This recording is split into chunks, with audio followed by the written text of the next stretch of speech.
नमस्कार। आज के इस वीडियो में हम बात करेंगे आँखों में लगने वाले विभिन्न प्रकारों के इंजेक्शन के बारे में। कौन सा इंजेक्शन, कौन से इंजेक्शन हमारे पास उपलब्ध हैं और कौन सा इंजेक्शन कहाँ ठहरता है, किस बीमारी में कौन सा इंजेक्शन बेहतरीन रहता है, इन सब के बारे में आज हम संक्षिप्त में चर्चा करेंगे। आज हम ये प्रसारण कर रहे हैं अपने रिसेप्शन एरिया से। रोज हम एक ही जगह से वीडियो बना रहे थे, तो आज हमने सोचा कि आज हम जगह बदल के वीडियो बनाते हैं।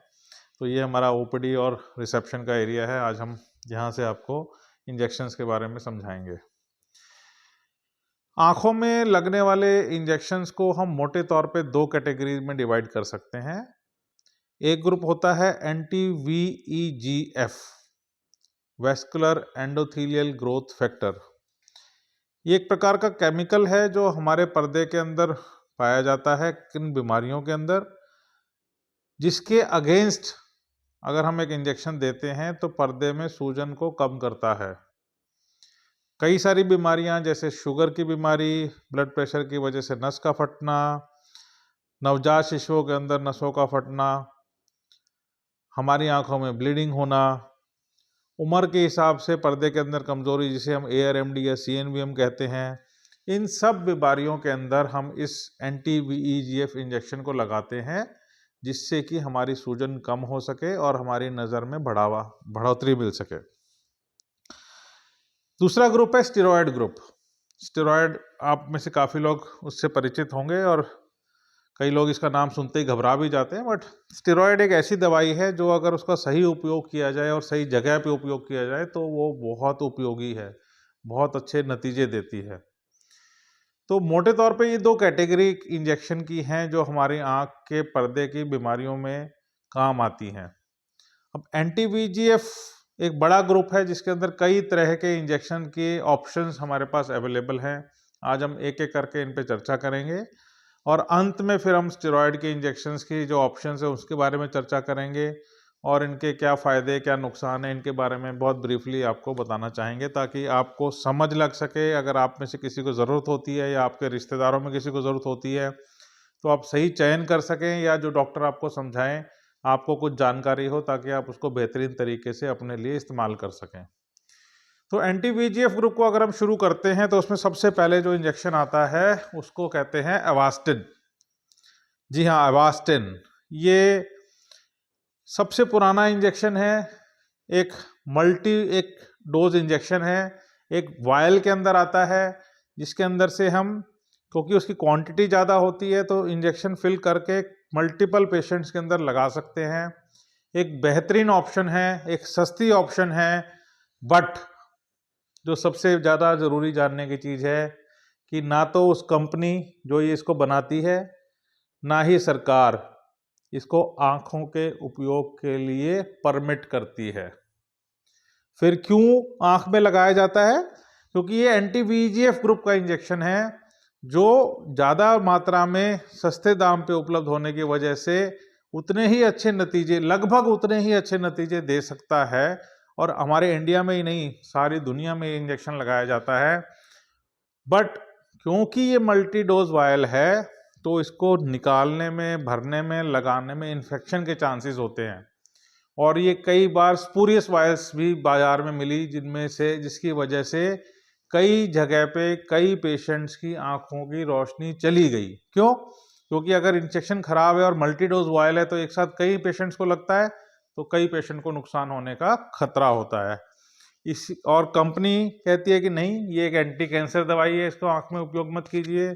सरकार कहती है कि हम इसे परमिट नहीं करते, तो हमारे हाथ बंद जाते हैं, हमारा दायरा छोटा हो जाता है। इसलिए हर कोई इस डॉक्टर इस इंजेक्शन का उपयोग आपकी आंख में नहीं कर पाता। अब एवास्टिन नहीं है तो और क्या ऑप्शंस है? हमारे पास बहुत सारे ऑप्शंस हैं। इसके बाद हमारे पास एक ऑप्शन है एक्सेंट्रिक्स, जिसे हम कहते हैं रानीबिजिमैब।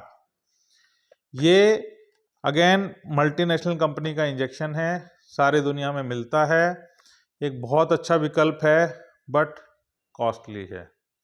ये लगभग 30 से 35 हज़ार के बीच में एक इंजेक्शन लगता है और किन्हीं बीमारियों के अंदर हमें ये मंथली लगाने पड़ते हैं तो खर्चा हमारा बहुत ज़्यादा बढ़ जाता है। ये इंजेक्शन का एक विकल्प हमारी भारत की कंपनी ने तैयार किया, इसका नाम दिया राजुमैब। ये एक इंटास कंपनी ने बनाया। ये एक बायोसिमिलर इंजेक्शन है। बायोसिमिलर का मतलब इनोवेटर मॉलिक्यूल की कॉपी करके एक इंजेक्शन बनाया, इसे कहते हैं बायोसिमिलर। बट इसके नतीजे भी अमूमन उतने ही अच्छे हैं जितने कि इनोवेटर मॉलिक्यूल यानी कि एक्सेंट्रिक्स के। और हर परिस्थिति जहां पे ये लग सकता है वहां पे राजुमैब भी लग सकता है। इस वजह से ज़्यादातर जगह पे इस इंजेक्शन ने इस इंजेक्शन को रिप्लेस कर दिया है। मेक इन इंडिया ने बाहर वाले इंजेक्शन को रिप्लेस कर दिया है क्योंकि ये चीप है। ये हमें 20,000 के आसपास के दायरे में मिल जाता है, जबकि इनोवेटर मॉलिक्यूल हमें 35,000 के आसपास पड़ता है। तो इस इंजेक्शन ने आजकल इनोवेटर मॉलिक्यूल को रिप्लेस कर दिया है और एक बहुत अच्छी ऑप्शन है और लगभग वैसे ही नतीजे दे पाता है जैसे कि इनोवेटर मॉलिक्यूल।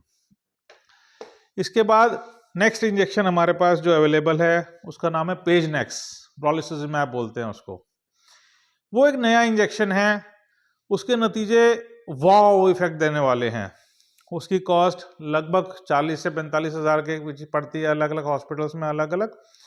बट एक वाव इफेक्ट देता है, बट उसके अंदर एक समस्या है कि वो 100 में से 2 या 1 मरीज की आंखों में ब्लाइंडिंग कॉम्प्लिकेशंस कर सकता है, जिसे हम कहते हैं रेटिनल वेस्कुलाइटिस, ऑक्लूसिव वेस्कुलाइटिस, यानी कि हमारी खून की नलियों को खराब कर देता है। तो उसका इतना साइड इफेक्ट कि वो 0.5% पेशेंट्स के अंदर आंखों को खराब कर सकता है, ये उसके अगेंस्ट जाता है।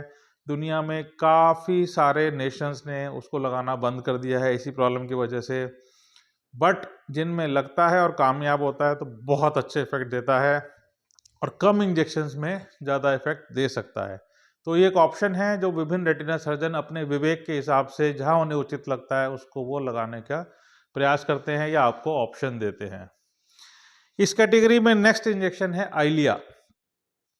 ये इन सारे इंजेक्शन से सुपीरियर है, खास तौर पे ऐसी जगह में जहाँ पे हमारी नज़र ज़्यादा खराब है, जैसे कि शुगर की वजह से पर्दे में सूजन आना, नस फटने की वजह से पर्दे में सूजन आना और अन्य कुछ बीमारियां जहाँ पे खून की नलियों की वजह से कई सारी समस्याएं हमारी आंख में उत्पन्न होती हैं, CNVM होना, उन सब में ये टॉप मॉलिक्यूलर PCV के लिए एक सबसेट है ARMD पेशेंट्स के अंदर या CNVM पेशेंट्स के अंदर, जहाँ पे ये इंजेक्शन मस्ट इंडिकेटेड है। इससे अच्छे नतीजे अभी तक किसी और इंजेक्शन के जो इंडिया में उपलब्ध है नहीं हैं।